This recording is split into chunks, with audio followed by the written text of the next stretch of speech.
Episode की starting में दिखाते हैं कि उन दोनों के टीम में बैटल स्टार्ट हो गया होता है, जहां पर दोनों टीम से एक एक असासिन फाइट करने गए होते हैं और कोल्बी अब सीरियस होकर अपना शैडो क्लोन प्रिजन नाम का स्किल का यूज कर देता है, जो देखकर मा दोंग काफ़ी ज़्यादा डरते हुए उससे कहता है कि जल्दी से अपना फायर लोटस डांस का यूज करके उसके अटैक को काउंटर करो वरना बहुत ही देर हो जाएगी। मगर अमेलिया कहती है इसकी कोई ज़रूरत नहीं है, ये बोलकर वो अपने तरह से उसके अटैक को काउंटर करने जाती है। मगर कोल्बी का स्पीड काफ़ी ज़्यादा तेज़ होता है और वो काफ़ी तेज़ स्पीड में अटैक करके रख देता है और कहता है कि तुम शायद एक वर्दी असासिन हो सकती हो, लेकिन तुम्हारा यहीं पर खेल ख़त्म होता है। जैसे वो ये बोलता है, वो जहाँ जहाँ पर भी उसका बॉडी में कट लगाया होता है वहाँ से अमेलिया का बॉडी में से खून निकलने लगता है और वो जख्मी होकर नीचे गिर जाती है। वो देखकर स्कारलेट को उसकी चिंता होने लगती है और वो पूछती है क्या वो ठीक तो होगी ना। वांग झोंग कहता है हालांकि कोल्बी अमेलिया से सभी एस्पेक्ट में काफ़ी ज़्यादा ताकतवर और अच्छा है, लेकिन अमेलिया की इंट्यूशन काफ़ी ज़्यादा अच्छा है, उस पर बस विश्वास रखो। वहीं पर कोल्बी उससे कहता है क्यों ना तुम सरेंडर क्यों नहीं कर देती हो, आई एम श्योर कि तुम और सफ़र नहीं करना चाहोगी। अमेलिया कहती है तुम्हारा कंसर्न के लिए मैं धन्यवाद करना चाहूँगी, लेकिन मैं ट्राई करते रहना चाहती हूँ। कोल्बी हंसते हुए कहता है अगर ऐसी बात है तो चोट पहुँचाने के लिए मुझे माफ़ कर देना।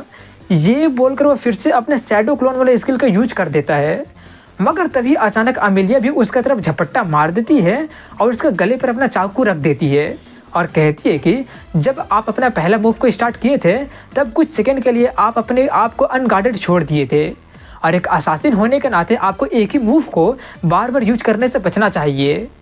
ये सुनकर कोल्बी कहता है वेल तुम जीत गई, जो सुनकर मा दोंग और उसके टीममेट काफ़ी ज़्यादा खुश हो जाते हैं।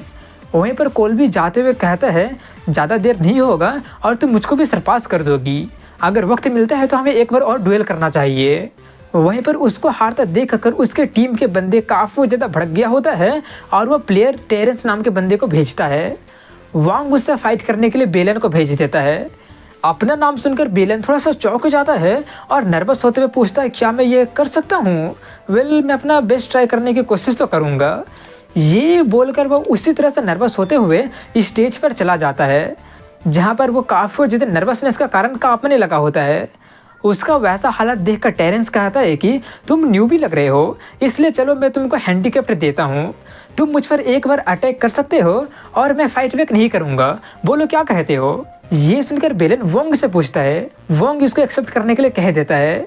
इसीलिए बेलन काफ़ी ज़्यादा तेज स्पीड में उस पर अटैक करने जाता है और जाकर उससे टकरा जाता है, जिससे एक ज़ोरदार आवाज़ होता है।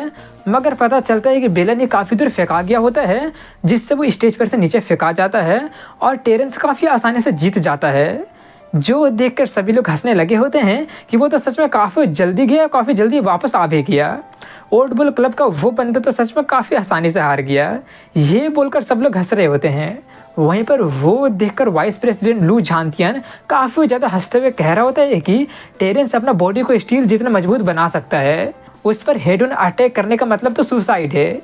ये बोलकर वो टेरेंस का काफ़ी ज़्यादा तारीफ करने लगा होता है। मगर वहीं पर टेरेंस इसका कोई भी जवाब ना देते हुए वैसे ही जाते हुए सोच रहा होता है कि मेरा पेट और पैर अभी भी काँप रहा है, क्या वो बंदा सच में न्यूबी ही था ना। वहीं पर बेलन के टीममेट उससे पूछने लगे होते हैं कि तुमको ज़्यादा चोट तो नहीं लगी है ना। वो कहता बस थोड़ा सा सर घूम रहा है, बाकी सब कुछ ठीक है। ये बोलकर वो हारने के लिए वोंग झोंग से माफ़ी मांगने लगता है, मगर वोंग झोंग कहता है कि ज़्यादा चिंता मत करो, एक्सपीरियंस गेन करने के लिए ये तो नेसेसरी स्टेप था। वहीं पर मा दोंग काफ़ी ज़्यादा परेशान होते हुए कह रहा होता है कि वांग झोंग और मैं तो लीडर्स हैं, इसलिए हम तो नहीं जाने वाले हैं, इसलिए इस राउंड में ग्रेसन तुम चले जाओ। लेकिन जब उसको पता चलता है कि उसका अपोनेंट एक काफ़ी खूबसूरत लड़की होती है, तो मा दोंग कहने लगा होता है कि एनिमी काफ़ी ज़्यादा स्ट्रॉन्ग अपोनेंट को भेजा है, इसलिए प्रेसिडेंट होने के नाते मैं खुद ही जाकर उससे निपटता हूँ, इसलिए ग्रेसन तुम अगले राउंड में जाना। ये सुनकर अमेलिया कहते हैं मुझे लगा नहीं था कि मा दोंग टीम के बारे में इतना सोचेगा। और बेलन भी रोते हुए कहने लगा होता है कि प्रेसिडेंट तो सच में काफ़ी ज़्यादा कूल निकला। वहीं पर वांग झोंग अपने मन में कहता है कि असलियत में वो इसलिए जाना चाहता है क्योंकि अपोनेंट एक लड़की है, लेकिन शायद अच्छा यही होगा अगर मैं अपना मुंह बंद ही रखता हूँ तो। वहीं पर स्टेज में लीली मा दोंग से पूछती है तो तुम ही मेरे अपोनेंट हो। मा दोंग स्टाइल मारते हुए कहने लगा होता है कि ऑफ कोर्स मैं ही हूँ। लीली तुम डिवाइन जज के सेकंड स्ट्रॉन्गेस्ट मेंबर हो ना, इसलिए सिर्फ मैं प्रेसिडेंट ही तुम्हारा वर्दी अपोनेंट हूँ। मगर उसका फालतू का बकवास पूरा करने देने से पहले ही लिली उस पर अटैक कर देती है, जिसके अटैक को वो डॉज तो कर जाता है और मजाक उड़ाते हुए कहने लगा होता है कि मुझे पकड़ना इतना आसान नहीं है। ये सुनकर वो काफ़ी ज़्यादा भड़क जाती है और उसको पीटने के लिए उसका पीछा करने लगती है, मगर वो डर के मारी स्टेज पर से नीचे भागकर डिस्क्वालीफाई हो जाता है, जिससे लिली काफ़ी ज़्यादा गुस्से ही होते ही रह जाती है और मादोंग उससे कह रहा होता है कि अगले डुएल का मुझे इंतज़ार नहीं हो रहा है। वहीं पर वो देखकर सभी ऑडियंस काफ़ी ज़्यादा गुस्से में चिल्लाने लगे होते हैं। तो दूसरी तरफ में वो देखकर अमिलिया सर में से अपना मुंह छुपाते हुए कह रही होती है कि मुझे विश्वास नहीं हो रहा है कि मैंने उस जैसे गधे पर विश्वास कर लिया था, कितनी बड़ी मूर्ख हूँ मैं। वहीं पर स्कारलेट कहती है कि हमारे पास में 1 जीत और 2 हार है, ये ठीक नहीं लग रहा है। वॉन्ग कहते हैं कि ज़्यादा चिंता मत करो, सभी चीज़ें अभी भी हमारी कंट्रोल में है। ग्रेसन, अब तुम्हारा शो ऑफ करने का वक्त आ गया है। ग्रेसन कहता है ठीक है, अब मैं जा रहा हूँ। उसको जाता देख कर काफ़ी सारी लड़कियाँ कहती है वो आ रहा है, तुम लोग तैयार तो हो ना। ये बोलकर काफ़ी सारी लड़कियाँ उसको चीयर करने लगी होती है कि जाओ ग्रेसन, हम तुमसे काफ़ी ज़्यादा प्यार करते हैं, जाकर उसका मज़ा चखा के आ जाना।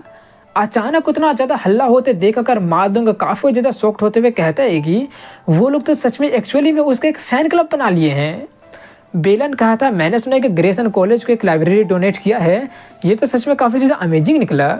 ये सुनकर मादुंग काफ़ी ज़्यादा जेलस फील करते हुए कहने लगा होता है कि ये बंदा ना सिर्फ अमीर है बल्कि ये तो काफ़ी ज़्यादा हैंडसम भी है, अब तो मुझे काफ़ी ज़्यादा जलन हो रही है। वहीं पर स्टेज पर दिखाते हैं जहां पर डिवाइन जज की तरफ से उनका एक एडम्स नाम का बंदा आता है, जो कि स्टेज पर जाकर पूछता है कि ऑड बॉल क्लब वाला किसको भेज रहा है, जल्दी से आकर मुझे फेस करो। तभी वहां पर ग्रेसन स्टेज पर आ जाता है, जिसको खाली हाथ आता देखकर एडम्स उससे पूछता है कि तुम्हारा वेपन कहाँ पर है। ग्रेसन अपना दोनों हाथ दिखाते हुए कहता है कि मेरे यही दोनों हाथ वेपन के लिए काफ़ी है। जो सुनकर उसका फ़ैन क्लब की सभी लड़कियां काफ़ी ज़्यादा पगलाने लगी होती है। तो वहीं पर वो देखकर एडम काफ़ी ज़्यादा भड़क जाता है और कहता है कि ज़्यादा कॉकी मत बनो। ये बोलकर वो अपना आर्मर पहन लेता है, जो देखकर सभी लोग काफ़ी ज़्यादा हैरानी से कहने लगे होते हैं कि अब ये क्या कर रहा है, वो क्या है। उसका वाइस प्रेसिडेंट लू झांतियन काफ़ी ज़्यादा खुश होते हुए बताता है कि ये रूइन कंडक्शन आर्मर का लेटेस्ट मॉडल है, ये तो अभी तक मार्केट में भी नहीं आया है। अब ये जानकर सभी ऑडियंस काफ़ी ज़्यादा शॉक्ड हो जाते हैं। तो वहीं पर मादुंग चिल्लाने लगा होता है ये अभी तक मार्केट में नहीं आया तो इसका मतलब तुम तो चीटिंग कर रहे हो, ये तो रूल का अगेंस्ट है। मगर उसके बातों को कोई जवाब नहीं देता है। वहीं पर एडम्स उससे कहा था तुम तैयार तो हो ना। ये बोलकर वो अपने सूट पहनकर काफ़ी ज़्यादा तेज स्पीड में अटैक करते हुए कहता है कि चलो मैं भी देखता हूँ कि तुम अपना मुँह कहाँ पर छुपाते हो। उसको अटैक करते देखकर वाइस प्रेसिडेंट लू झांतियन काफ़ी ज़्यादा खुश होते हुए कहता है कि एडेंस का डिफेंस तो सच में काफ़ी ज़्यादा फ्लॉलेस है, तुम चाहे कितने ज़्यादा पावरफुल क्यों ना हो, तुम उसका डिफेंस को तोड़ ही नहीं सकते हो। ये बोलकर वो काफ़ी ज़्यादा हंसने लगा होता है। तो वहीं पर वो देखकर उसके फ़ैन क्लब के सभी लड़कियाँ काफ़ी ज़्यादा दर्द भरी चीख से चिल्लाने लगी होती है कि अब उसका क्या होगा। वहीं पर एडम्स काफ़ी ज़्यादा तेज स्पीड में जाकर उस पर अटैक कर देता है, जिससे ग्रेसन डॉज नहीं कर पाता है और वहाँ पर एक जोरदार धमाका हो जाता है। मगर जब स्टेज पर से सभी धूल और धुंध हटती है तो पता चलता है कि ग्रेसन एडम के गले पर अटैक कर दिया होता है और कुछ ही सेकंड के बाद में एडम नीचे गिर जाता है, जो देखकर वाइस प्रेसिडेंट काफ़ी ज़्यादा हैरान रह जाता है। तो वहीं पर वांग जोंग सोचता है कि वो आर्मर के गैप का यूज करके डायरेक्टली उसके गर्दन पर अटैक कर दिया है, डायरेक्टली गर्दन पर अटैक करके एक ही हिट में उसका काम तमाम कर दिया। ये तो सच में काफ़ी ज़्यादा पावरफुल निकला और इसी तरह से ग्रेसन जीत जाता है, जो देखकर उसकी सभी फैन क्लब की लड़कियां और ज़्यादा पगलाने लगी होती है। वहीं पर एडम को स्ट्रेचर पर लेकर जाया जा रहा होता है, जो देखकर वाइस प्रेसिडेंट काफ़ी ज़्यादा गुस्से में कहता है कि एडम सच में हार गया। ऑड बॉल क्लब वालों ने लास्ट मैच को सच में टाई ब्रेकर में बदल दिया है। अच्छी बात यह है कि उनका आखिरी बचा हुआ बंदा सबसे कमज़ोर बंदा है। वहीं पर मादुंग उससे पूछ रहा होता है कि वांग जोंग तुम सच में उससे फाइट कर लोगे ना। वो लू झांतियन काफ़ी ज़्यादा इंसीडियस है और उसका पावर को आसानी से तुम देख सकते हो, वो काफ़ी ज़्यादा पावरफुल है। स्कारलेट भी थोड़ी सी चिंता भरी स्वर में कहती है कि मुझको नहीं लगता कि तुम उसको, मगर उसका बात को पूरा करने देने से पहले ही वांग जोंग कहता है कि मुझ पर विश्वास रखो, इसका जैसा अपोनेंट को मैं हैंडल कर सकता हूँ। ये बोलकर वो स्टेज पर उतर जाता है और वेपन के तौर पर एक रूइन तीर धनुष को यूज करता है, जो देखकर सभी लोग उसका काफ़ी ज़्यादा मजाक उड़ाते हुए कहने लगे होते हैं कि ज़्यादातर लोग तो मिडिल स्कूल से ग्रेजुएट होने के बाद से ही इससे रूइन तीर धनुष का यूज करना बंद कर देते हैं, लेकिन वो अभी तक उससे खेल रहा है। वो देखकर लू झांतियन भी हंसते हुए कहता है कि तुम तो सच में काफ़ी अच्छा खिलौना लेकर आ गए हो प्रेसिडेंट वांग जोंग, तो क्या तुम इसका मतलब पहले से हार तो नहीं मान लिए हो ना। तभी मा दोंग कहता है कि अगर तुम उसको हरा नहीं पाओगे तो भाग जाओ, खुद को इंजर्ड करने की कोई ज़रूरत नहीं है। तो वहीं पर अरीना में लू झांतियन काफ़ी ज़्यादा अच्छे मूड में होता है और कहता है कि वाइस प्रेसिडेंट मेरे पास एक प्रपोजल है, चलो इस फाइनल डुएल को और इंटरेस्टिंग बनाने के लिए चलो कुछ दाव पर लगाते हैं। अगर मैं जीतता हूँ तो अमेलिया और ग्रेसन को पिछला एग्रीमेंट को फॉलो नहीं करना पड़ेगा और वो लोग डिवाइन जज को ज्वाइन कर लेंगे। बोलो क्या कहते हो। पार्टी में तुम इस बैटल में पार्टिसिपेट करने के लिए सबके सामने बोले थे, तो शेयरली तुम अपने टीममेट के लिए एक और डिसीजन बना सकते हो ना। ये सुनकर ग्रेसन हंसने लगता है। उसको हंसता देखकर लू झांतियन कहता है इसमें हंसने वाली कौन सी बात है। ग्रेसन कहता है कुछ नहीं, मैं तो बस ये कहना चाहता हूँ कि सीनियर वांग जोंग मुझे किसी भी तरह से रिप्रेजेंट कर सकते हैं। अमेलिया भी कहती है कि मैं भी ब्रदर वांग जोंग के डिसीजन को एक्सेप्ट करूँगी। ये सुनकर लू झांतियन काफ़ी ज़्यादा खुश होते हुए कहता है अगर ऐसी बात है तो वाइस प्रेसिडेंट वांग जोंग आप इसके बारे में क्या कहते हैं। वांग जोंग एक तीर से अटैक करते हुए कहता है कि अब जबकि मेरे जूनियर मेरे बारे में इतना ज़्यादा हाईली सोच रहे हैं तो ऑफकोर्स मैं उन लोगों को निराश नहीं करूँगा। ये बोलकर वो अटैक कर देता है। उसके अटैक को ब्लॉक करते हुए लू झांतियन कहता है क्या तुमको सच में लगता है कि तुम मेरे डिफेंस को अपने रूइन बो से तोड़ सकते हो। ये बोलकर वो उसके तीर को ब्लॉक करके उसकी तरफ अटैक करने के लिए बढ़ता है, मगर वहीं पर वांग जोंग काफ़ी ज़्यादा तेज स्पीड में दूसरा तीर भी कमान पर चढ़ा लेता है और अटैक कर देता है।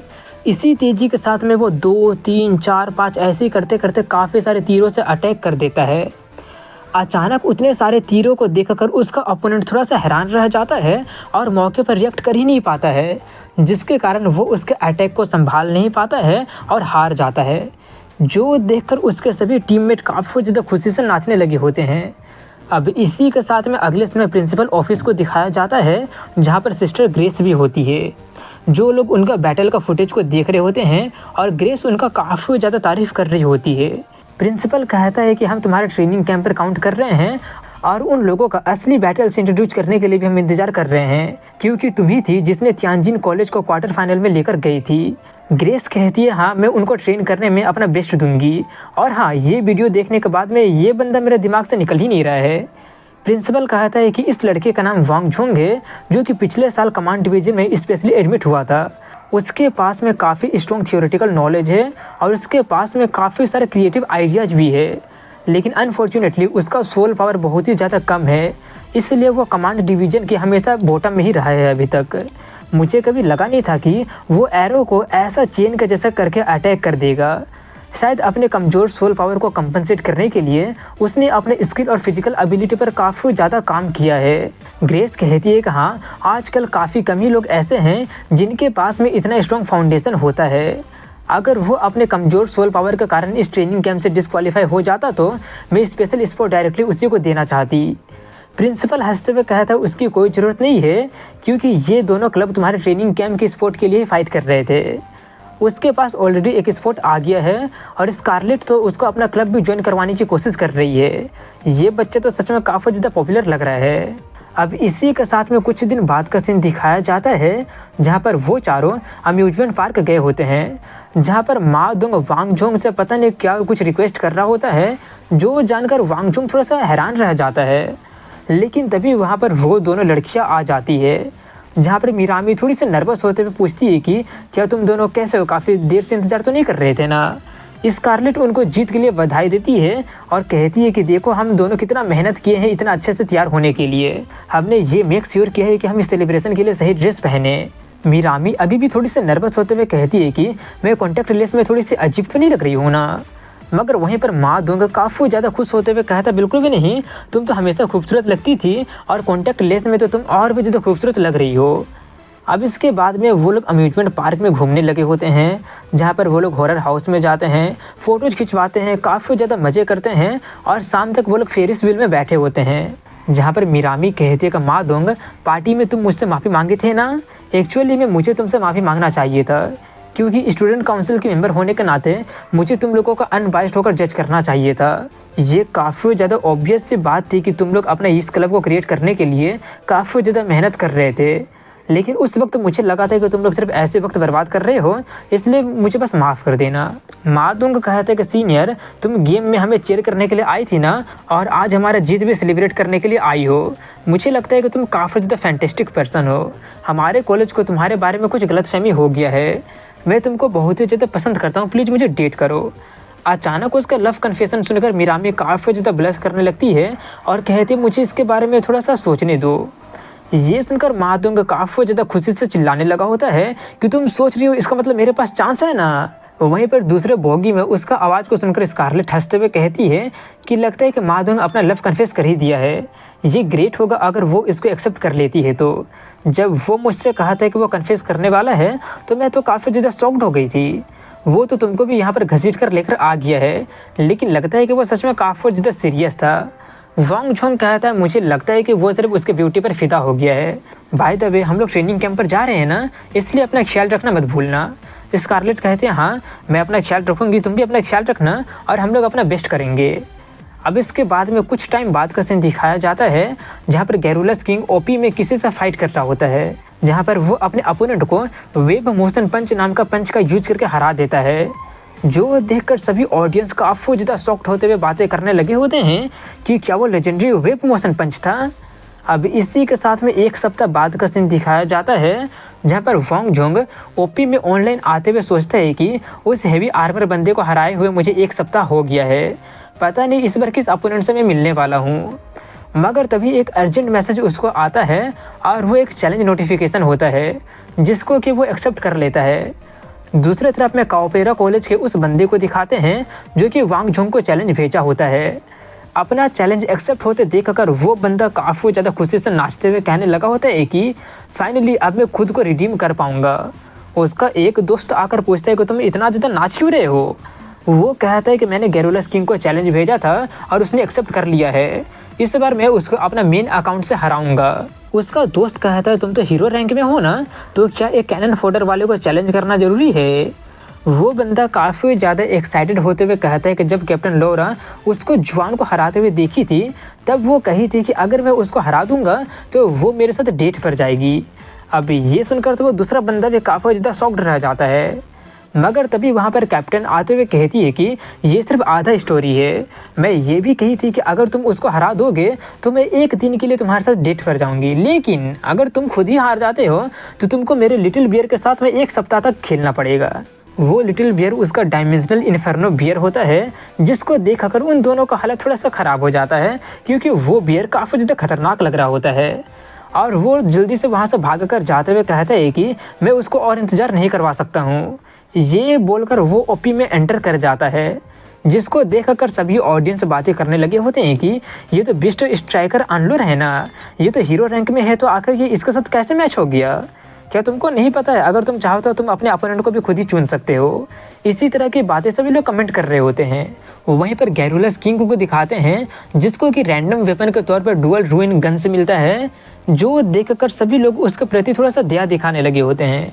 उसको देखकर कैप्टन लोरा कहती है कि अगर उसको सच में वेब मोशन पंच यूज करने आता है तो उसको इससे कोई फर्क नहीं पड़ना चाहिए कि उसके पास में कैसा वेपन दिया गया है।